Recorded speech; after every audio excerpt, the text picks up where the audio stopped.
Okay guys, make sure to like, comment, and subscribe.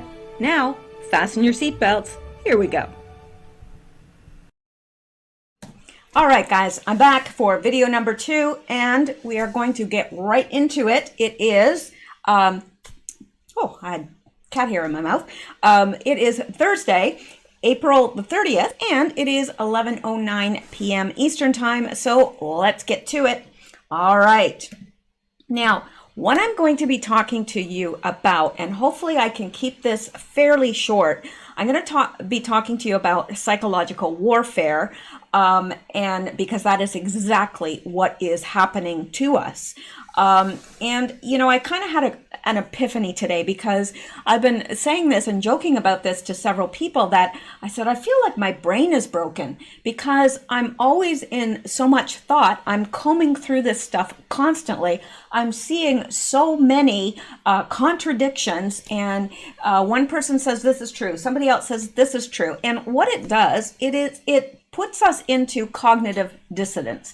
And what cognitive dissonance is, let's say you are married to a wonderful, wonderful man, or if you are a man, you're married to a wonderful woman, what have you. Just think about your significant other, but only if you really trust them, because you have to really trust this person or it wouldn't work.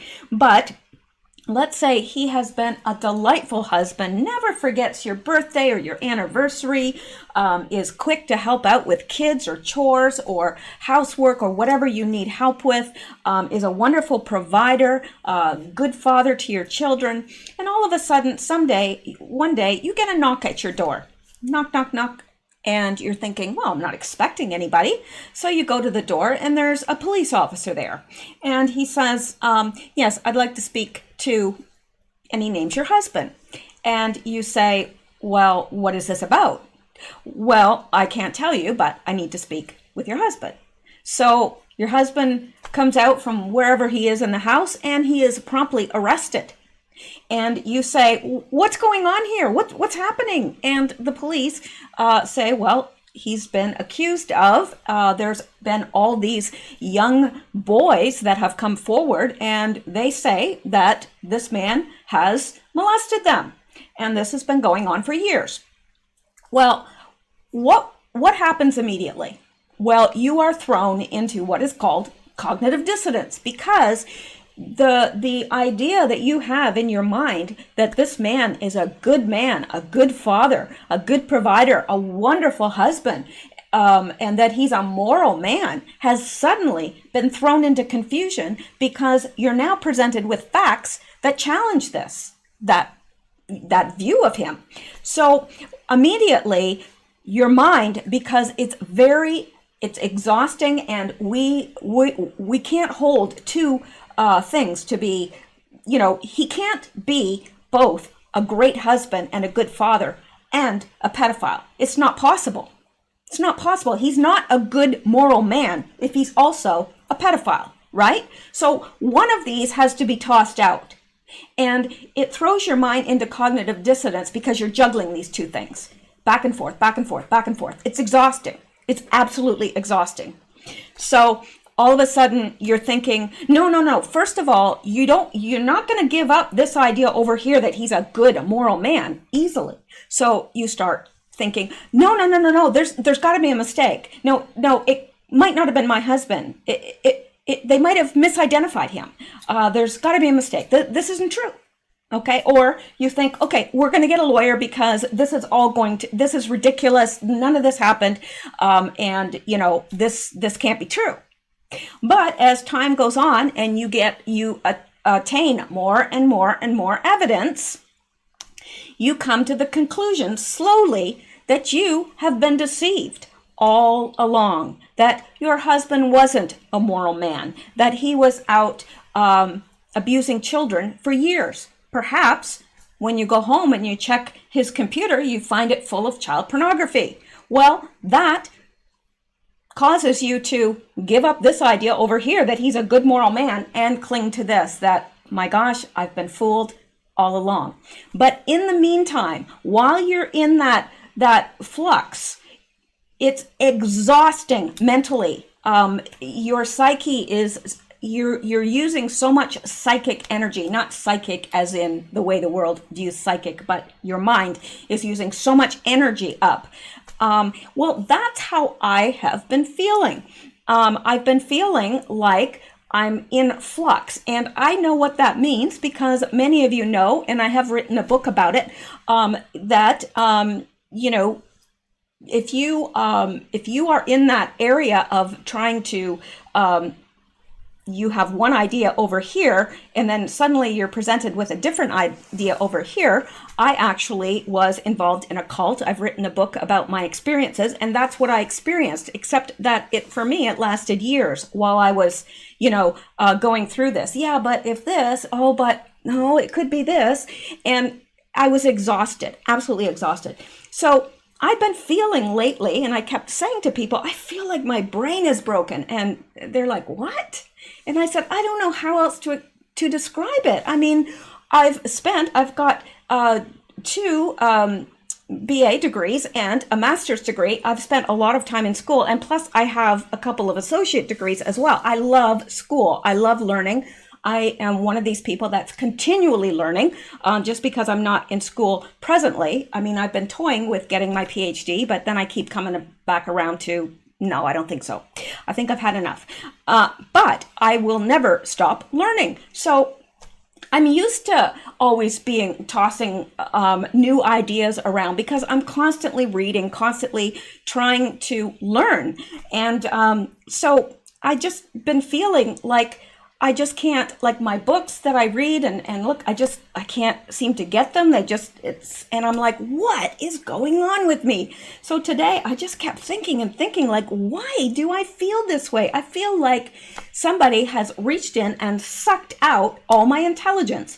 And so suddenly I read this that I'm going to read to you in part, and all of a sudden I went, oh my gosh, I should have seen this. Suddenly I had an epiphany, and I thought, if I'm going through this, I bet many, if not all of you, are going through it as well. And I think it might help to recognize it because they are doing this to us on purpose. Silent weapons for quiet wars, asymmetrical warfare, non-linear warfare. There's all sorts of names for this, but this is what they're doing. And I wanted to touch on this to maybe hopefully help you guys because it's not you. It's not you. All right. Now, I mentioned that book, Silent Weapons for Quiet Wars. Now, I did just obtain a copy of that today, and so I have not read it in its entirety yet. But what is it? Like, we've heard Q talk about it. So what is it? Well, in 1986, a secret document was recovered from a surplus photocopy machine from Boeing Aircraft Company. It was titled Silent Weapons for Quiet Wars, and appears to be a manual for manipulating the population using different methodologies of social engineering. Fear and manipulation is the main tactic for attacking our sense of physical and emotional strengths. David Icke highlights, now he has been somebody that has talked about this a great deal.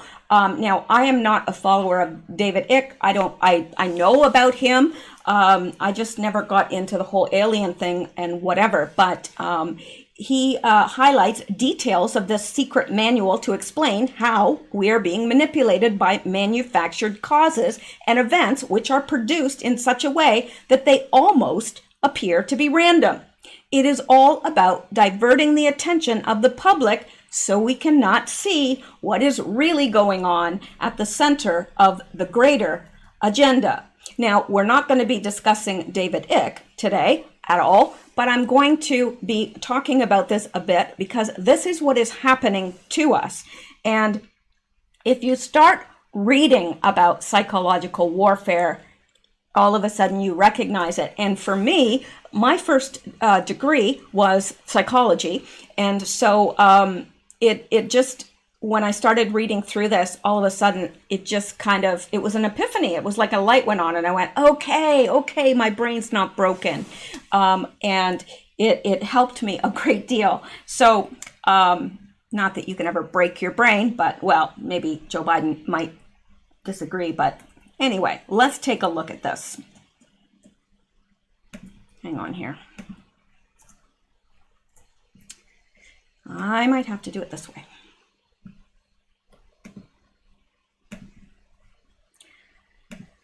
Hang on, we're getting there. We're getting there. All right. Now, I just hope that I don't make things worse for you. So I'm hoping and I pray that I'll be able to communicate this to you. Okay, psychological warfare says our last post on the psychological warfare aspects of the CV, and we all know what that is. I have to be careful. I've already had one of my videos removed because I talked about V's in that video, and it has now been removed. And I also have one strike, and I've already been demonetized, so I have to be careful. Anyway, our last post on the psychological warfare aspects of the CV received a lot of positive feedback, so we were encouraged to expand on it. In that article, we showed how the ongoing manufactured crisis, and that's what it is principally meant to subvert, foment distrust, and cause revolt, have the people destroy their own institutions so the parasitic barbarians can swoop in and impose new ones. Today, we'll be covering congruent ideas. First, because the reverse psychology and persuasion techniques deserve more explanation. Second, because the offensive is actually multi-layered. There exist different demographics, each one being targeted differently. Our goal will be to explain how to actually obtain a revolution. We will show that causing a feeling of revolt is not nearly sufficient. We first need to introduce a concept that game theorists call common knowledge. Now, this is what this person kind of made an allegory.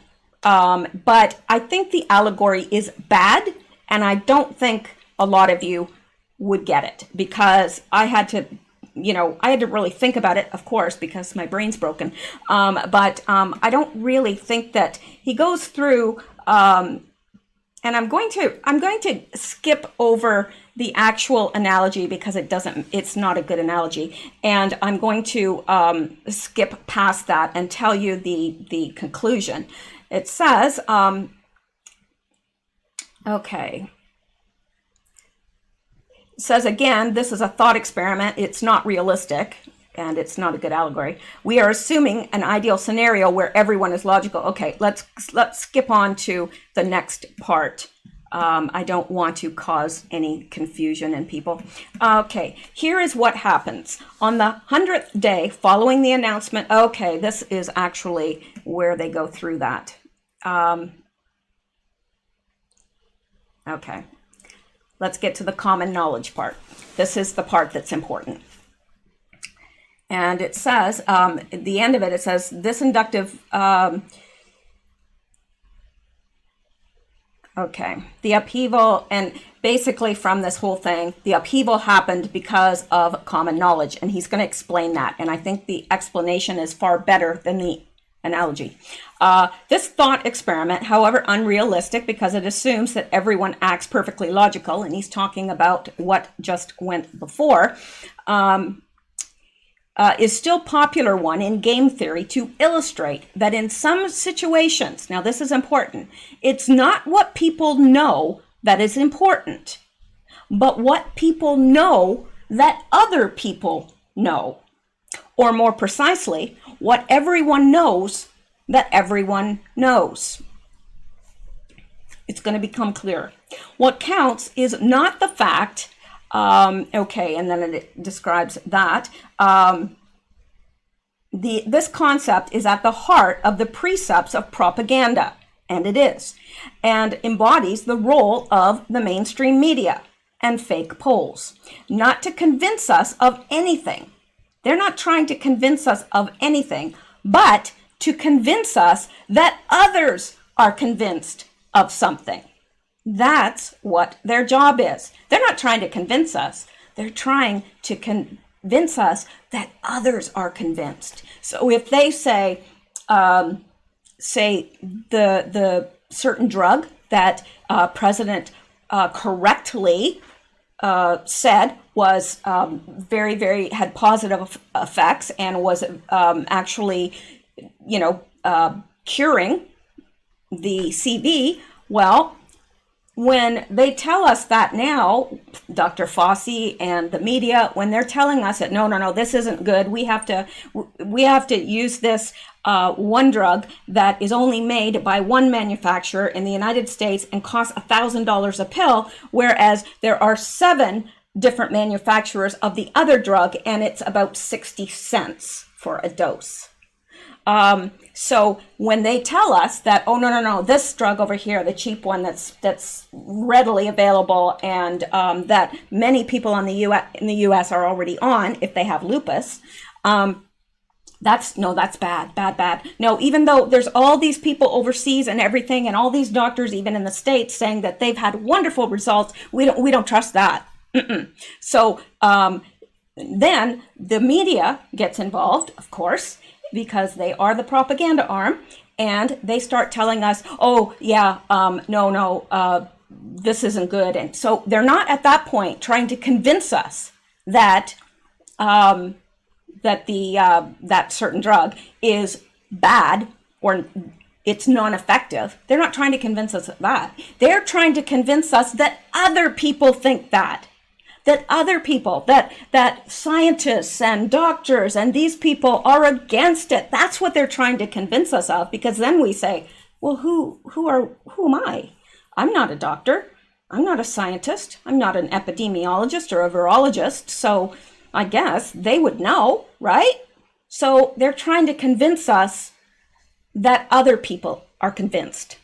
Do you understand? Because there is something in us that wants to identify with the crowd. And they've done experiments on that. And I remember in university, some of those experiments. And what they do is they, if you're convinced, like say you have the answer to something in the classroom and the professor or whatever is asking everybody and they all stand up and they give a wrong answer. But they do so fully convinced that they're giving the right answer. And when you stand up, you are more likely, if all these people have gone before and said the wrong answer, you're more likely to think, oh, everybody's standing up and saying this, so I can't be right. So it's not that, it's what you are convinced that others are. You see what I'm saying? You see where I'm getting here? I'm getting this a little bit backwards and whatever, but you understand what I'm saying. So let's go on here. What counts is not, okay, this concept is at the heart of the Precepts of Propaganda. Okay, the MSM is the metaphorical loudspeaker. If it's been on CNN, everybody knows that everybody knows, right? That's what we intuitively mean when we say it's official. It's a terribly potent weapon. You don't need to believe what CNN says. You merely need to believe that other people believe what CNN says. That's why when CNN comes out with this poppycock, what happens, people that are not independent thinkers think, oh, well, everybody else believes that, so it must be right. It must be right. The concept, okay, let me see here. Think about this. Does Apple try to sell, and this is so good. This is so good. Think about this. Does Apple try to sell us an iPhone by convincing us it's cool? Or by convincing us everyone else thinks it's cool? Now think about that. It's true, isn't it? They're not convincing us it's cool. They're trying to convince us that everybody else thinks it's cool. Do people buy Nike sneakers because they're good shoes, or because they think others think they're good shoes? It's true. Maybe they're not the best shoe. Maybe there's shoes that are much better suited for you, but in your mind you think they're good shoes. Why? Because everybody else thinks they're good shoes. So answering that question is unnecessary, as we know brands use celebrities to promote their products. One doesn't need to believe Beyonce is convinced that the product she's promoting is cool, just that others think she's cool. Just that others think she thinks it's cool. That's why people will buy a product promoted by Beyonce, although everyone knows she's paid to do it and doesn't really like it. They know others have seen the ad and they believe they're the only ones knowing the truth. It's true. Do you see how effective this can be? Again, to achieve their goal and to guide action, the propagandists don't need to convince us that anything is real apart from the fact that other people think it is. So true. The barbaric propagandists understand their enemy. The people can have two very different types of intelligence. This is important. This is important. Dependent intelligence. This manifests as a fact-based erudition, knowing lots of stuff about many things. And there's lots of people that know lots of things about lots of things. This intelligence doesn't depend on one's own mind or one's own senses. These can be delegated to the collective, the identity group. Its level is measured at the linguistic proficiency at repeating and summarizing in a more or less elaborate or subtle way what everyone agrees other intelligent people think.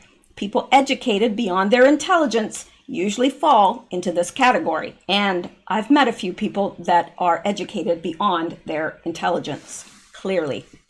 And these are people that they know a lot of things, but they're not thinking about it independently. They think it because other intelligent people think it. Do you see what I'm saying? There's a big difference, a big difference. Now, here is what we all aspire to: independent intelligence. All those who rely on their own eyes and mind to interpret the world. Now, I would think that that would describe all of us, because I don't think you would be wasting your time listening to me if you were not an independent thinker and had independent intelligence. You are relying on your own mind and your own eyes to make up your own mind and to interpret the world around you.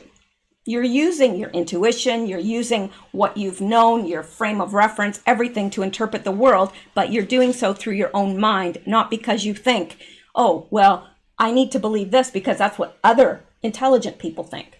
I don't care what other intelligent people think. Of course, the distinction is a bit coarse. Nobody, including, of course, this author, is ever perfectly free-minded. We can all suffer from conformism and identity bias. As long as we realize it's the case, it's okay. Similarly, no human is an actual non-playable character. Even literal sheep have personality and a conscience. Still, the archetypes are useful. And that's true. I mean, literal sheep do have personalities, just like, you could look at cats and say, oh, they're all the same. Oh, no, they're not. And dogs, my gosh, every dog has such a unique personality. And you people that are dog owners will concur, and cat owners will concur. All right, so let's go on now. For the first category, the propaganda is straightforward. From a position of authority, and with nicer words than these, scream in a loudspeaker, everyone who thinks bearded acrobatic pilots didn't transubstantiate 3 steel skyscrapers with 2 aluminum airplanes in New York on 9/11 is an utter dumb F. And here is what he looks like. So that is what they try to convince the first group of, right? They're trying to say, okay, if you think that, no, wait. All right, the loudspeaker is the mainstream media. The screaming is daily. The picture shown is that of a lunatic. The dependent thinkers are thus immediately taken care of as they rely on other people's minds, and such other minds have spoken. Whether they have private opinions when they're alone on the toilet, nobody knows, and it doesn't matter. And I know lots of people like that who question it, but they would not admit that because they know that is not popular. And up here, ooh, that's really not popular at all. So that, by the way, happens to be false, yet that's what many still believe. In the Solomon Ask conformity experiment, only 1/3 conformed when confronted with peer pressure about obvious geometrical questions. Now, I'm going to go out to that experiment just briefly. I'm not going to spend much time on it, but I want to show you this experiment. This is one of the experiments that was done. And it reminds me reading about that because when I was going through school for psychology, university, they, you know, the people that were doing their masters and stuff, they would always be conducting experiments and you'd get paid for them. So I think I took part in so many experiments while I was going to school for psychology. It's unbelievable. Anyway, let's look at this. Okay, this is a Solomon Ask experiment, 1958. And I had looked at this when I was in university. It says, imagine yourself in the following situation. You sign up for a psychology experiment and on a specified date, you and 7 others whom you think are also subjects arrive and are seated at a table in a small room. You don't know it at the time, but the others are actually associates of the experimenter, and their behavior has been carefully scripted. You're the only real subject. The experimenter arrives and tells you that the study in which you are about to participate concerns people's visual judgments. She places 2 cards before you. The card on the left contains 1 vertical line. The card on the right displays 3 lines of varying length. All right, pretty straightforward so far. The experimenter asks all of you, one at a time, to choose which of the 3 lines on the right card matches the length of the line on the left card. So their task is to tell the experimenter which of these 3 lines is equal to this line, which of course would be this line. However, the task is repeated several times with different cards. On some occasions, the other subjects unanimously choose the wrong line. It is clear to you that they are wrong, but they have all given the same answer. What do you do? Would you go along with the majority opinion, or would you stick to your guns and trust your own eyes? Well, what you do is dependent on what kind of a thinker you are. Absolutely. If you're the first kind of thinker, you'll go along with it. If you're the second independent thinker, even though they all choose maybe B, you're going to say, no, it's A. Okay? So, in 1951, social psychologist Solomon Ask devised this experiment to examine the extent to which pressure from other people could affect one's perceptions. In total, about 1/3 of the subjects who were placed in this situation went along with the clearly erroneous majority. Ask showed bars like those in the figure to college students in groups of 8 to 10. He told them he was studying visual perception and that their task was to decide which of the bars on the right was the same length as the one on the left.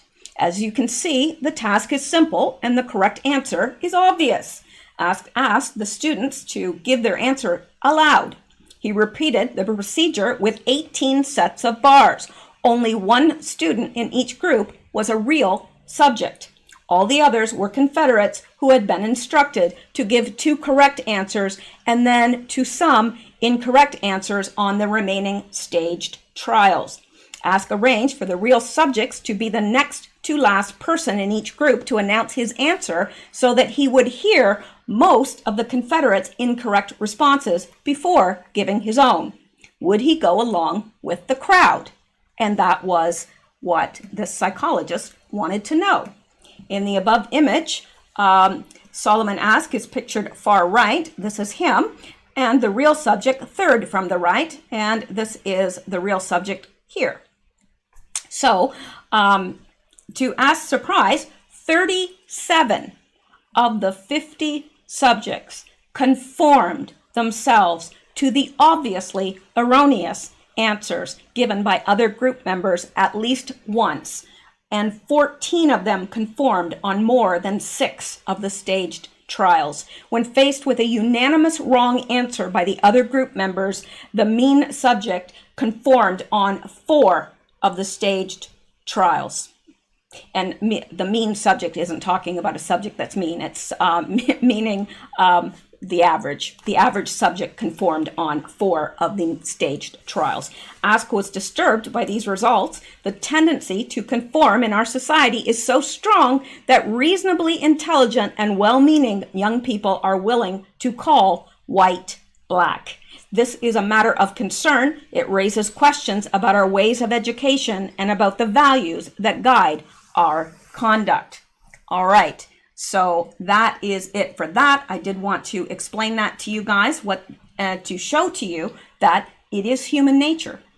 So, back to the CV. With all that in mind, we can now explain the multi-layered nature of the CV PSYOP, and it is a PSYOP. First, the propagandists need to reduce the number of independent thinkers and turn them dependent. We certainly don't want people thinking for themselves. That's not valued in our world any longer. So they need to reduce these independent thinkers and turn them dependent. They might otherwise figure things out and reject the dialectic altogether. That is done by bombarding us with contradictory information. That's what's been happening to us. And the individual thinkers are being affected greatly. Greatly. They are trying to turn us into dependent thinkers. The kind that would listen to everyone give the wrong answer and say, yeah, that's the right answer, knowing that it's not the right answer. But you won't go against the rest of your peers. That's what they're doing to us. This is done by bombarding us with contradictory information. Now remember at the first I talked about cognitive dissonance. It's the same thing.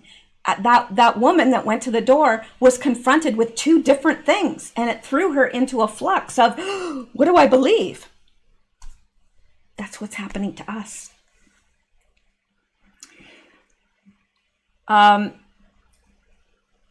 Okay, we're not going to look at this. It's talking about non-linear warfare, which is what they've switched to now. And it is the type of psychological warfare that we are discussing. It is silent weapons for quiet wars. So anyway, let's come down here.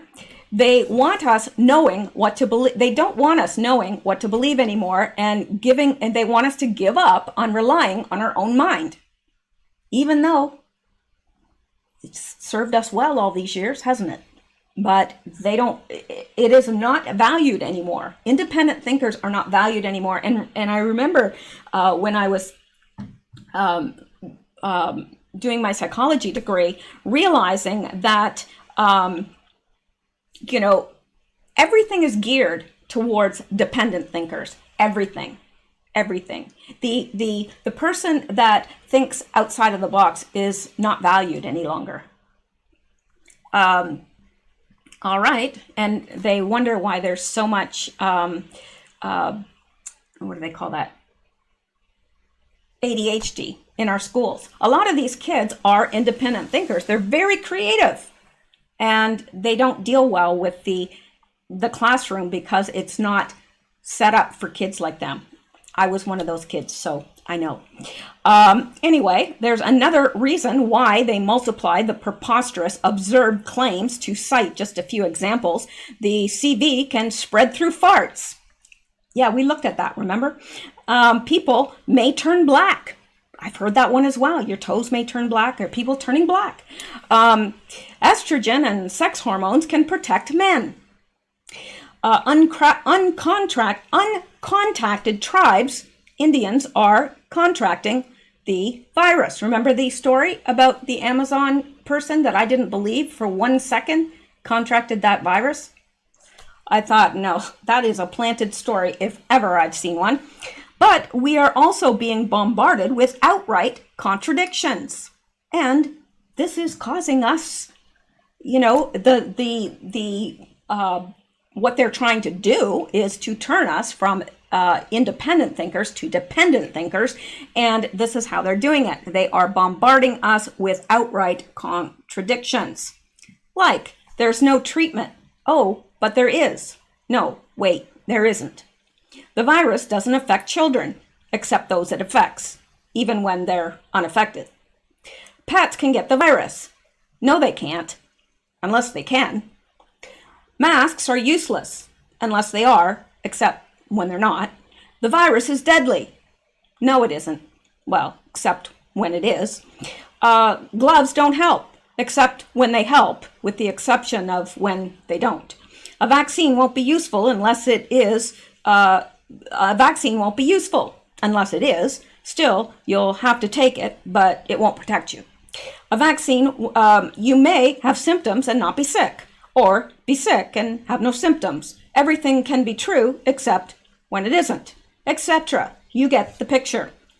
The confusion and cognitive dissonance this type of propaganda causes results in an entrenchment into identity groups.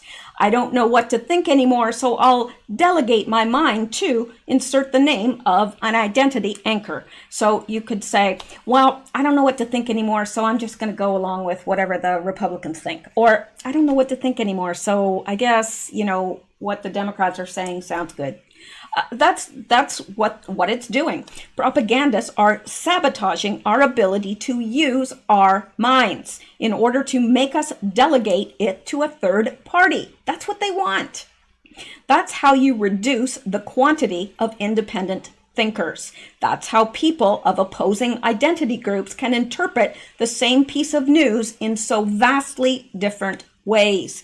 How they seem to be living in completely different realities. Sound familiar? Haven't we said over and over again, what world are the Democrats living on? They're doing it on purpose.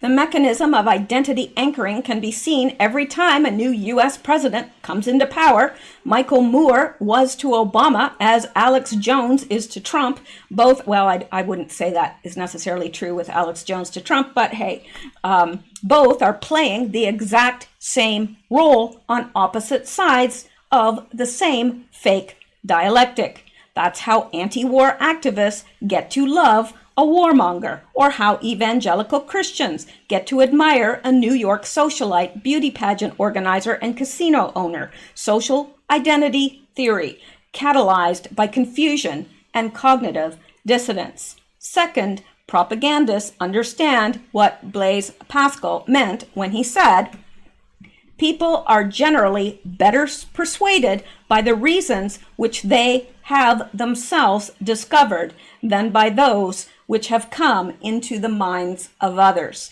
Now, I know that's true in and of myself. I know for a fact, and I describe what I went through in my book psychologically when I was involved in a cult. And, when I researched and researched that cult until I realized what had happened to me, because I knew that I was not getting something, and my life became about understanding what had happened to me. But when I came to that conclusion myself, I learned such an immense amount, and I had read books. They didn't do anything for me. I had to work through it myself. So, and that is so true that, we tend to, things we figure out ourselves, we tend to be, to believe much more than just somebody telling us something. Reverse psychology is much more effective than direct, overt persuasion. In other words, we elect an identity anchor not because we realize we identify with them, but because we believe we have made a rational choice, and that rational choice is contrarian. By listening to him, we aren't behaving like the other sheep. We think we realized what they want us to believe, and we choose to believe the opposite, just like this guy. Again, We can illustrate this in the US, as that's where those concepts are best developed. Those who strongly identify on the left see right-wingers as Bible-thumping, AR-15 waving, barbecue-loving, inbred racists. Those who strongly identify on the right see left-wingers as bumbling, pink-haired, quadrisexual, bathroom militant social justice warriors. True. All those caricatures are manufactured. None of those archetypes exist in real life in any significant proportion. So in the CV situation, we have on one side the lockdown apologists who are glued to the telescreen, swallow every piece of nonsense fed to them, and snitch on neighbors for walking their dog. On the other side, we have the COVIDiots, who hoard toilet paper, participate in armed protests against the lockdown, and don't care if millions of people die. Again, these caricatures are not real. They are meant to divide, demoralize, and conquer, and ultimately, they are indispensable in the plan to foment revolt. Tying everything together, manufactured revolutions as the most political change in modern times are produced using a tried and tested dialectic: thesis, antithesis, synthesis, problem, reaction, solutions. That is the Hegelian dialect, it's called. In other words, two seemingly opposite sides need to be conformed in order to impose a preordained consensus. That fake dichotomy will, this time, most likely revolve around China and the Chinese model. Indeed, we have observed it being put in place for a while already. Thesis: China managed the crisis perfectly. Its Orwellian model of population control, social credit scores, mass inoculations, ubiquitous surveillance, and debilitating censorship is just what we need. The Chinese have shown a totally planned society and a totalitarian form of government can succeed. The Chinese are prosperous and happy. We need to be just like them. That's the thesis. Then we have the antithesis. China created the virus. China actually suffered millions of deaths, but are covering them up. The WHO, the media, corporations, Hollywood, and every other institution are beholden to China. Yellow people represent an existential peril. China is our enemy. We need to totally boycott the Chinese. And why not wage war, economic or otherwise, against them? In the USA, the proponents of the thesis will be the deep state and all its caricature placeholder villains: Bill Gates, Nancy Pelosi, George Soros, CNN, the UN. The proponents of the antithesis will be the resistance and the various heroes: Donald Trump, Alex Jones, Steve Bannon, Fox News, the Heritage Foundation, etc. This dialectic has been long in the making. It does not start with the CV. In order to correctly herd people in their respective camps, the principles of common knowledge and identity groups we have introduced are the key. I know that other intelligent people know China created the virus. It was on Fox News. A government report says it's true. I therefore can safely think it's true. I am validating my identity by thinking it's true. The deep state doesn't want me to know it, but I know it because I'm a free thinker and immune to propaganda. Compared to, I know that other intelligent people know China is the enemy. They want to take over the world, but the dumb sheep don't realize that. The deep state doesn't want me to realize that. I am a free thinker by thinking I don't want a society built according to the Chinese model. People who identify with the antithesis need to be validated and emboldened. People who identify with the thesis need to be disheartened and discouraged. That is exactly what we have been seeing and will continue to see. Just to be clear, it's obviously true the Chinese model is not one to envy. The Chinese have only ever had one form of political ideology: collectivism. The notion that individuals are sacred, that they are born with a right to life and liberty, that they must never be sacrificed for the sake of the herd is completely foreign to them. What we are saying, however, is that China is currently part of the same control grid. Mao was Mao Zedong was a Yale man. Yes, he went to Yale. The East versus West strategy of tension is fake and scripted. It's a we've always been at war with East Asia, that is from the book 1984, type situation. But that collectivism is the key, as we explained in our previous post, that constitutes the essence of the manufactured synthesis that will arise from this fake confrontation. Synthesis. China is not the definitive model, but we still have something to learn from it. Look at how they avoided the worst of the financial and economic meltdown. Look at how their people banded together, how they were able to put differences aside and maintain order. Look at how the people were able to make important sacrifices. We can all agree our archaic principles of individual liberty are not suited to the modern world. Conclusion. We have shown how the planned upheaval must take the form of a threefold dialectic. Itself relying on identity groups and reverse psychology, itself relying on what game theorists call common knowledge. We have all also admitted it is very difficult to become immune to such tactics. The propagandists, who are utter barbarians incapable of producing any splendor, who hide behind false paper wealth and whose only tool is language, use our virtue against us. They also loot a lot of resources to study behavioral psychology and turn that knowledge against us. So how do we defend ourselves? One way is learning about the precepts of propaganda. Gustave Le Bon's seminal book, The Crowd, and Edward Bernay's Crystallizing Public Opinion and Propaganda are an excellent place to start. These links are to the full book copies, PDF. They are made available for evaluation purposes only. I will leave those links for you. The best recommendation we can make, however, is this one. Trust yourself, your intuition, and your own discernment. If it doesn't sound right, it isn't. However, many people disagree. It is fine not to have figured everything out yet. This author certainly hasn't. As long as we trust our inner voice, as long as we don't delegate our conscience, we will always be able to tell right from wrong. And please remember, the barbarians will fail. Theirs is an exercise in diminishing returns. Every lie must be sold in a box of truth. Eventually, enough truths will have been told.